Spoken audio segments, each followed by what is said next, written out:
I think back to, it was probably 7 years ago with EntreLeadership, and I was the VP of EntreLeadership at the time, and we're trying to build our marketing presence.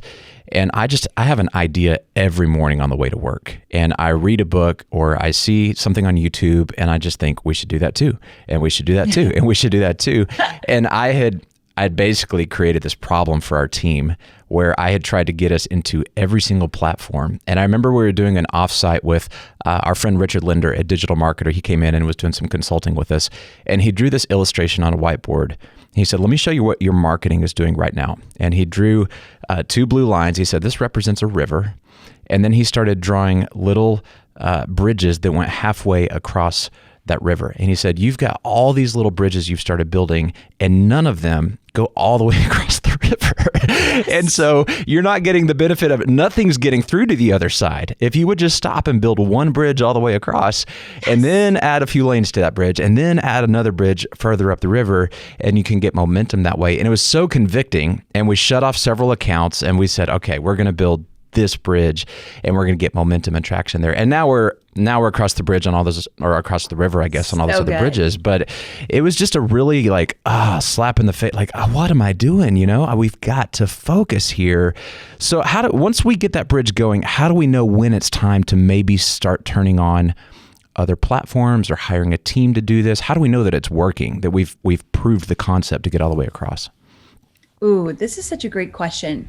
So for me, in my business specifically, when we start something, just like you said, when we are working on just one bridge, the point one, we set metrics, we set goals. And so we do not move on to the next big project until we've reached these goals and we feel really solid in understanding how we reach them and if we can duplicate that.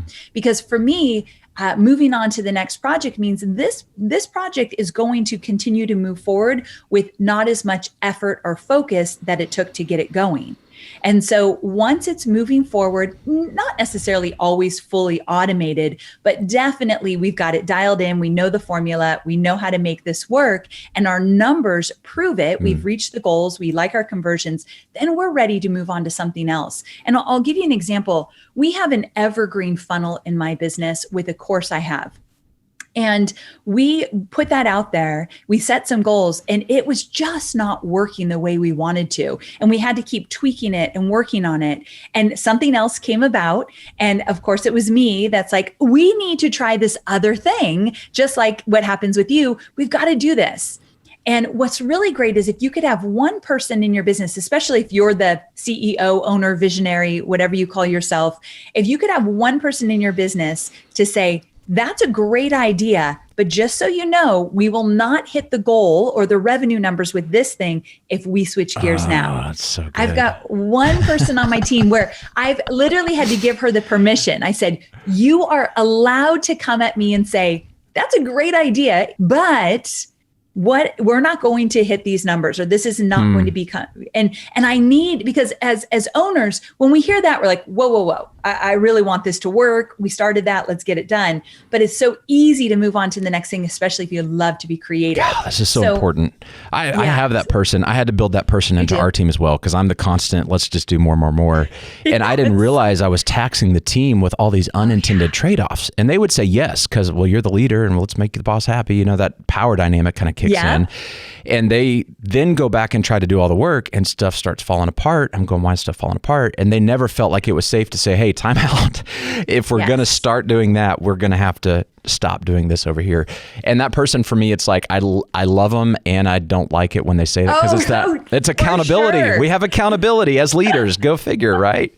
It's so true. The woman on my team who is in this role, I'll tell her, I'm not always going to like it when you tell me this, and I might be a little frustrated with you in the moment, but I know that this is what we need. So I actually even had to have that conversation with her. Like, I'm not going to pretend that you coming to me and telling me I can't do something is going to be all right with me, but I know it's for the greater of the business. So I want to drill on this more, because I've experienced this. I bet you have too. Sometimes that person comes to me and I hear not that they're a bad person, not that they have bad attitude, but I hear something that needs to be challenged. Maybe they're whining a little bit, or maybe they're tired, or they need some critical thinking to say, hey, look, we could solve it this way if we thought differently, and we could still do the new idea in addition to everything else we've committed to.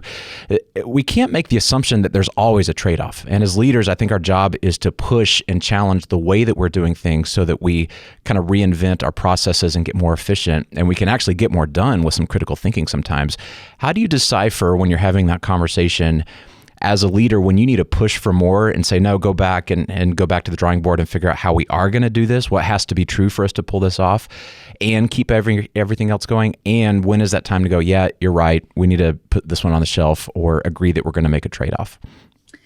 I think it's tricky, and you make such a great point that there have been many conversations where I got the information, okay, so if we do that, this is going to be an issue. We're not going to hit this goal or that goal. And when I need to, as an owner, make sure I really understand the big picture and understand the resources that we have. And I'll slow down and really listen to what, let's say, my right hand would tell me about that.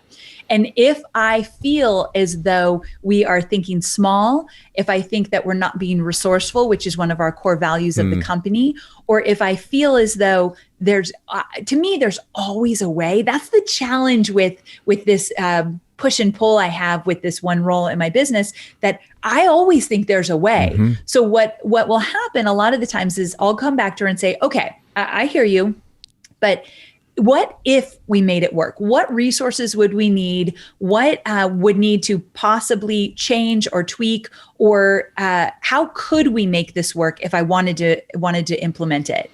And so my team, I have a leadership team, they'll go to the drawing board and they'll come up with some scenarios. They're very resourceful, and they'll come back to me.